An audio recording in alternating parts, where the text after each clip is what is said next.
तो बीबीटी इस बार आना चाहिए बैलेंस बॉन्ड थ्योरी, क्या आना चाहिए बैलेंस बॉन्ड थ्योरी। अगर कोऑर्डिनेशन में बात करेंगे क्या क्या एग्जाम में आ सकता है, तो पहले हम आपको अगर शॉर्टकट में समझाएं तो बीबीटी थ्योरी एग्जाम में आना चाहिए। उसके पहले अगर टॉपिक की बात करेंगे कोऑर्डिनेशन कंपाउंड में क्या आ सकता है, तो उसमें सबसे पहला जो कोऑर्डिनेशन में आप जानिए कि कोऑर्डिनेशन कंपाउंड होता क्या है। कोऑर्डिनेशन कंपाउंड ऐसा कंपाउंड होता है जिसमें सेंट्रल मेटल एटम अटैच होता है ग्रुप ऑफ लिगेंड या आयन या फिर एटम से। जैसे फॉर एग्जांपल K3FeCl6, हम एक एग्जांपल से समझते हैं कोऑर्डिनेशन कंपाउंड क्या होता है। ये एक कोऑर्डिनेशन कंपाउंड है जिसमें ये क्या होता है, ये Fe क्या हमारा central metal atom, central metal atom, इसमें क्या होते हैं वैकेंट डी ऑर्बिटल, क्या होते हैं वैकेंट डी ऑर्बिटल। ये क्या होता है लुईस एसिड, ये क्या होता है लुईस एसिड, ठीक है। लुईस एसिड मतलब इलेक्ट्रॉन पेयर एक्सेप्टर, क्या है इलेक्ट्रॉन पेयर एक्सेप्टर। ये Cn क्या है हमारा लिगेंड, ये क्या है Cn हमारा क्या है लिगेंड। और ये 6 क्या है हमारा कोऑर्डिनेशन नंबर, क्या है कोऑर्डिनेशन नंबर। और ये जो ब्रैकेट है इसे बोलते हैं हम लोग कोऑर्डिनेशन स्क्वायर, क्या बोलते हैं इसको कोऑर्डिनेशन स्क्वायर, इसको बोलते हैं कोऑर्डिनेशन स्क्वायर। तो अगर एक कोऑर्डिनेशन कंपाउंड की बेसिक अगर हम लोग देखें तो उसमें क्या है इस तरीके का कोऑर्डिनेशन कंपाउंड होता है और इसमें ये वाला पार्ट होता है central metal atom, vacant D orbital, Lewis acid, electron pair acceptor, वो अटैच होता है किससे लिगेंड। लिगेंड्स क्या होते हैं, लिगेंड्स में क्या होते हैं electron pair donor, electron pair donor. और सेंट्रल मेटल एटम जो होता है लिगेंड से अटैच होता है बाय कोऑर्डिनेट बॉन्ड, किससे अटैच होता है coordinate bond. Bond form between two atom in which the electron pairs are shared by one of the two atom. एक ही जो कोवैलेंट में क्या होता है shared pair of electron is contributed by both the atom. Coordinate में क्या है जो शेयर्ड पेयर ऑफ इलेक्ट्रॉन है वो एक दे रहा है, एक एटम आयन या मॉलिक्यूल दे रहा है और दूसरा क्या कर रहा है ले रहा है। तो यहाँ देने वाला कौन है लिगेंड और लेने वाला कौन है सेंट्रल मेटल एटम। तो अगर इसको अगर हम लोग ऐसे ब्रेक करते तो ऐसे टूटेगा ये FeCl6 और ये क्या हो जाएगा 3K+। तो ये जो हमारा कॉम्प्लेक्स है जो और ज्यादा फर्दर आयोनाइज ना हो सॉल्यूशन में उसे क्या बोलते हैं हम लोग कोऑर्डिनेशन कॉम्प्लेक्स, क्या बोलते हैं कोऑर्डिनेशन कॉम्प्लेक्स। तो इसको अगर हम ब्रेक करेंगे तो इस तरीके से टूटेगा और ये इसके पार्ट्स हैं। तो अगर टर्म्स की बात करें कोऑर्डिनेशन कंपाउंड में क्या क्या चीजें हम लोग को पढ़ना है, तो हम लोग को पढ़ना है यहाँ 3K+ है फिर 3- ये पूरा हमारा आ गया। तो अगर हम उसकी बात करें क्या क्या टर्मिनोलॉजी है, तो टर्मिनोलॉजी क्या है सेंट्रल मेटल एटम, टर्मिनोलॉजी क्या है हमारा लिगेंड, टर्मिनोलॉजी क्या है हमारा coordination square, coordination square, terminology क्या है हमारा coordination number, coordination number, coordination number. उसके बाद हमें क्या जानना है oxidation state of, oxidation state of complex, oxidation state of complex, oxidation state of complex. अगर बात करें पहले सेंट्रल मेटल एटम, तो सेंट्रल मेटल एटम की आपको टेंशन लेने की जरूरत नहीं है। सेंट्रल मेटल एटम फिक्स है, सेंट्रल मेटल एटम हम लोगों के फिक्स है। सेंट्रल मेटल एटम बिल्कुल ये होते हैं, इसके अलावा कुछ भी नहीं होने वाला है। साइंस टीचर विनीत कृपलानी 1 से को नी क्यों झगड़ती है, ये सेंट्रल मेटल एटम आपके होने वाले, इसके अलावा कुछ नहीं होंगे। ये क्या होता है 3D1 4s2, ये क्या होता है 3D2 4s2 और ये क्या है 3D3 4s2 और ये क्या है एक्सेप्शन है chromium 3D5 4s1, 3D5 4s2, 3D6 4s2, 3D7 4s2, 3D8 4s2, 3D10 4s1 और 3D10 4s2। जैसे में कोबाल्ट निकेल और कॉपर, यही आपका कोबाल्ट से नहीं सॉरी आयरन से लेकर के निकेल तक, आयरन से लेकर निकेल तक, आयरन से लेकर निकेल तक आपको इन तीनों को याद करना है एसएससी बोर्ड में, नहीं आपका काम हो जाएगा। आयरन का क्या होता है, आयरन का क्या होता है configuration 3D6 4s2। Central metal atom ये होते हैं जिंक तक, जिसमें से आईसीसी बोर्ड में ये Fe कोबाल्ट और निकेल यूज होने वाले हैं। अब आ जाओ आप दूसरा इसका पैरामीटर, दूसरा इंग्रेडिएंट क्या है कोऑर्डिनेशन कंपाउंड का, वो है लिगेंड। लिगेंड क्या होते हैं जो सेंट्रल मेटल एटम से अटैच होते हैं, ग्रुप ऑफ एटम आयन और molecule, group of atom ion और मॉलिक्यूल। ये अपना दूसरा पिलर कंप्लीट हो जाएगा, ग्रुप ऑफ एटम आयन और मॉलिक्यूल जो सेंट्रल मेटल एटम से अटैच होते हैं क्या कहते हैं लिगेंड। लिगेंड अपने दो टाइप के पढ़ने हैं अपन लोगों को, वैसे तो और भी होते हैं आईसीसी बोर्ड के लिए दो टाइप का, मोनोडेंटेट और बाइडेंटेट। मोनोडेंटेट लिगेंड वो होते हैं जिसमें एक ही मोड ऑफ अटैचमेंट होने का तरीका, only one side of attachment to the central metal atom. आप याद कर लीजिए कुछ कॉमन मोनोडेंटेट है जिनको यूज करने पर लो, और इनमें से जैसे अगर बात करें ऑक्सीडेशन स्टेट की, तो ऑक्सीडेशन स्टेट की अगर आप बात करोगे तो हमारा ये क्या है, एक्वा, इसको नाम एमाइन, इसको बोलते हैं साइनो, इसको बोलते हैं नाइट्रीटो, इसको बोलते हैं फ्लोरिडो,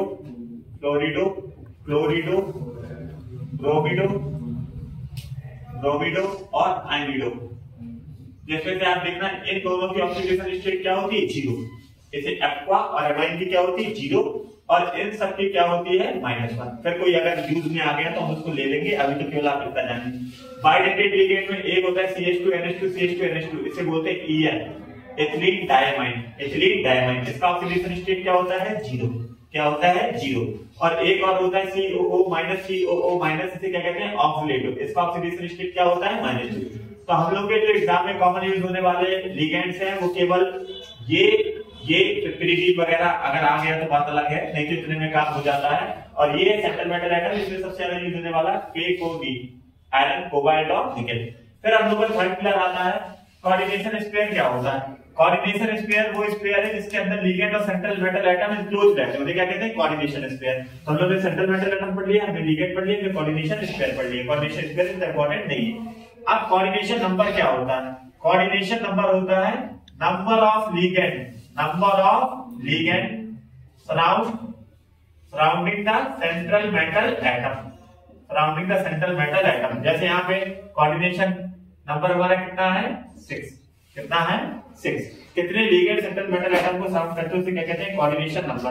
फिर आता है oxidation state of a complex. Oxidation state जो कॉम्प्लेक्स की होती है वो दो टाइप की होती है, कैटायोनिक और एनायनिक। आप लोगों को बता दें, ये जो आयन होता है जो टूटा, इसे बोलते हैं प्राइमरी वैलेंसी। क्या बोलते हैं, प्राइमरी वैलेंसी। और ये क्या होता है, काउंटर आयन। क्या होता है, काउंटर आयन। प्राइमरी वैलेंसी अगर अटैच होगी तो ओवरऑल जो लिगेंड पे चार्ज आएगा वो कैसा आएगा, नेगेटिव। तो नेगेटिव आया तो वो क्या होगा, anionic complex.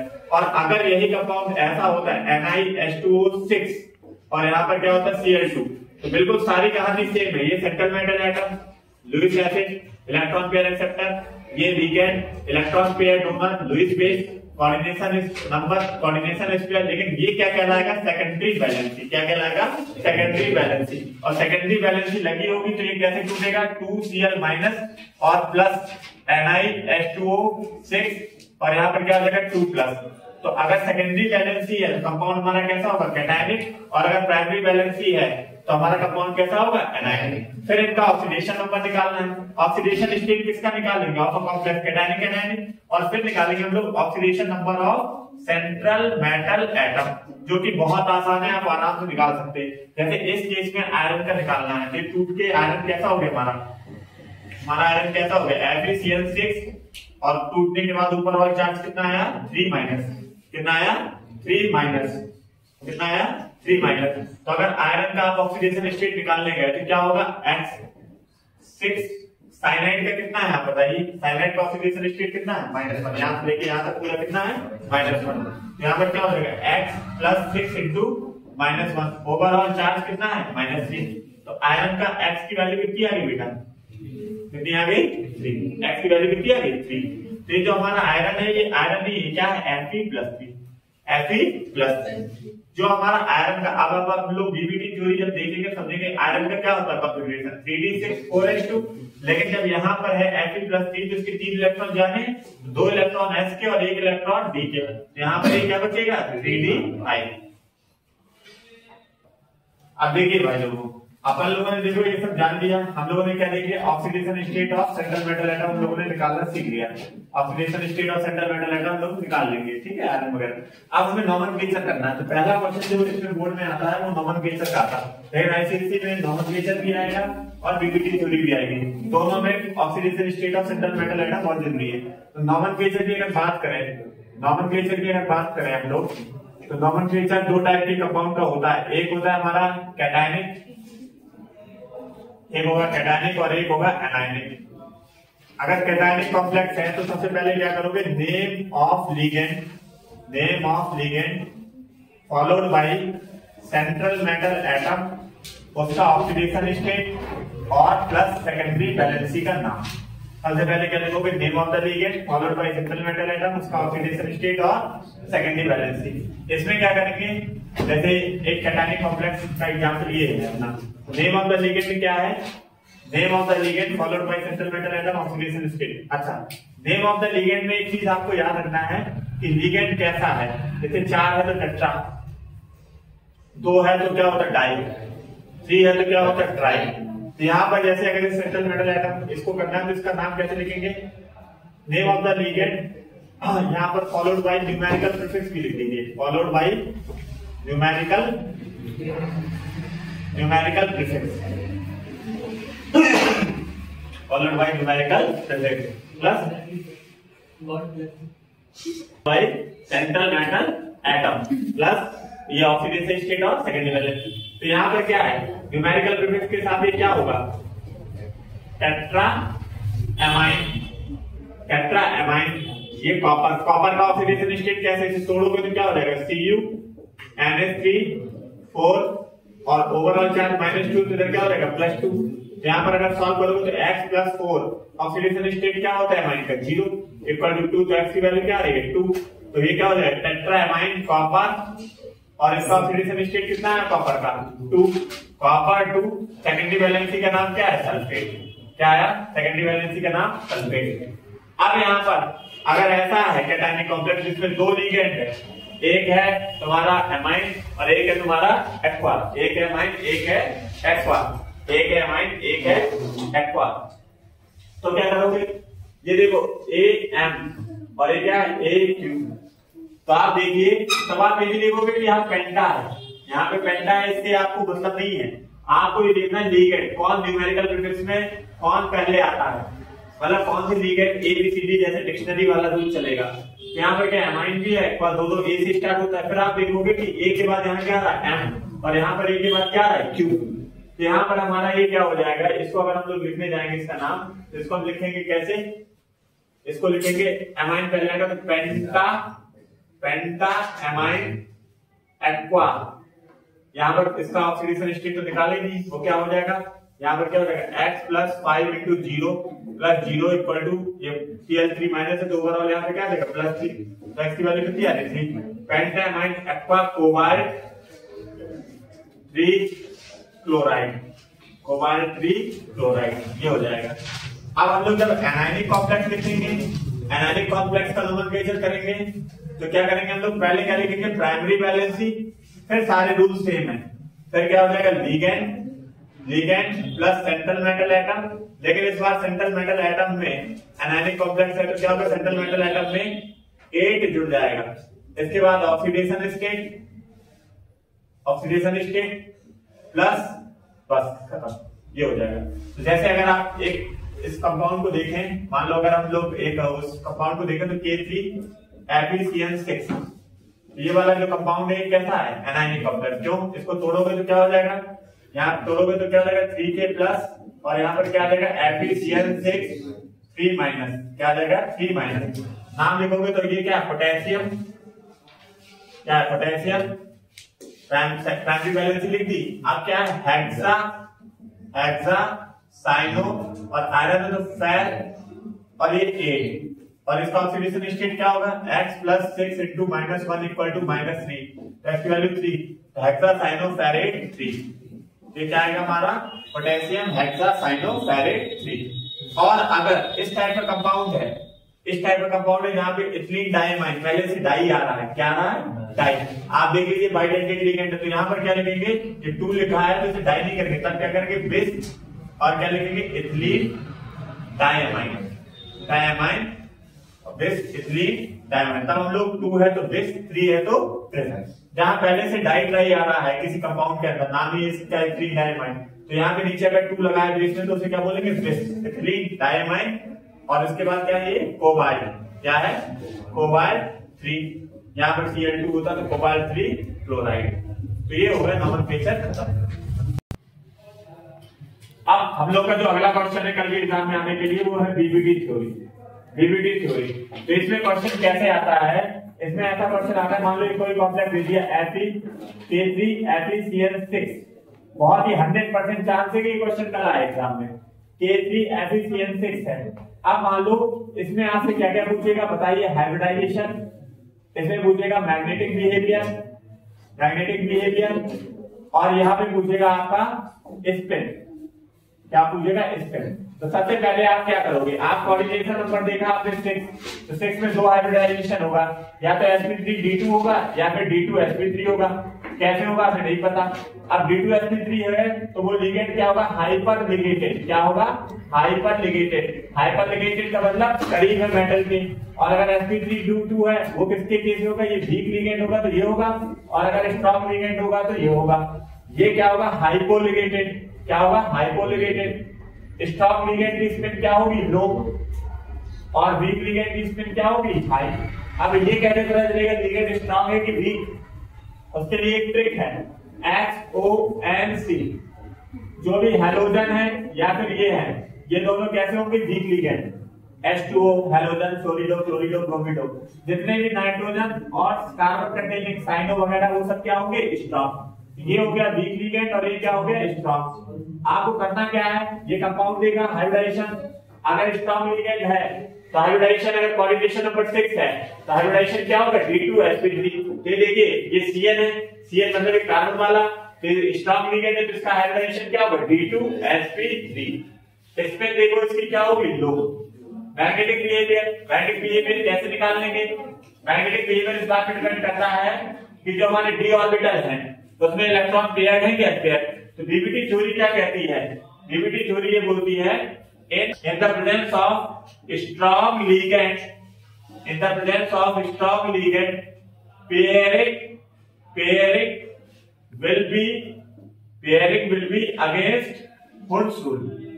pairing will be against Hund's rule. Hund's rule क्या कहता है? Hund's rule क्या बोलता है? Hund's rule ये बोलता है कि जैसे d ऑर्बिटल है, इसमें आपको 4 इलेक्ट्रॉन भरने हैं, 6 इलेक्ट्रॉन भरना है। कितने इलेक्ट्रॉन? 6। 1 2 3 4 5 6 ऐसे भरा जाएगा। ठीक है, ना कि ऐसे नहीं भर सकते आप। 1 2 3 4 5 6 ऐसे नहीं भर सकते। ये हुंड्स रूल बोलता है। ये कौन बोलता है? Hund's rule. क्लास 11 में आपने पढ़ा है स्ट्रक्चर ऑफ। लेकिन बीबीटी थ्योरी कह रही है कि अगर स्ट्रॉन्ग लिगेंड है तो हम लोग पेयरिंग अगेंस्ट हुंड्स रूल ऐसे कर सकते हैं। तो आप देखो यहाँ पे मैग्नेटिक बिहेवियर कैसे पता चलेगा? क्या पेयर्ड इलेक्ट्रॉन है अगर ऑर्बिटल में तो क्या है? पैरामैग्नेटिक। और सारे अगर पेयर्ड हैं तो क्या होगा? डायमैग्नेटिक। अब यहाँ पर देखो मैग्नेटिक बिहेवियर निकालना है तो सबसे पहले देखो आयरन, सेंट्रल मेटल एटम। यहाँ पे आयरन को अगर तोड़ोगे FeCl, सबसे पहले उसका ऑक्सीडेशन स्टेट निकालो तो क्या आएगा? 3+। क्या आ जाएगा? 3+। तो यहाँ पर सॉल्व करोगे x + 6 × -1 sin का -1 3, x की वैल्यू क्या आ गई? 3। ठीक, क्या हो गया? Fe + 3। Fe + 3 का मतलब क्या हुआ? 3d5। क्यों? Fe का आप देखिए, Fe का ऑक्सीडेशन स्टेट क्या होता है और हाइब्रिड वो इलेक्ट्रॉनिक कॉन्फ़िगरेशन क्या होता है? 3d6 4s2। 3 इलेक्ट्रॉन जाना है तो 2 इसके चलेगा, एक यहाँ चला गया तो क्या बचा? 3d5। और क्या है? लिगेंड क्या है? स्ट्रॉन्ग। लिगेंड क्या है? स्ट्रॉन्ग। तो पेयरिंग कैसी होगी? Against Hund's rule. तो डी ऑर्बिटल में कैसे भरोगे? 1 2 3 4 5। एक अनपेयर्ड इलेक्ट्रॉन है तो ये कैसा हो गया? पैरामैग्नेटिक। कैसा हो गया? पैरामैग्नेटिक। लेकिन आप ये याद मत कर लेना कि जब भी स्ट्रॉन्ग लिगेंड होगा तो पैरामैग्नेटिक अवॉर्ड। कई बार बच्चे याद कर लेते हैं कि डायमैग्नेटिक ही आएगा क्योंकि पेयरिंग अगेंस्ट हुंड्स रूल होती है। देखिए K3FeCN6 में कितना आ गया? एक अनपेयर्ड बच गया। क्या आ गया? पैरामैग्नेटिक। यही अगर K4FeCN6 होता, क्या होता?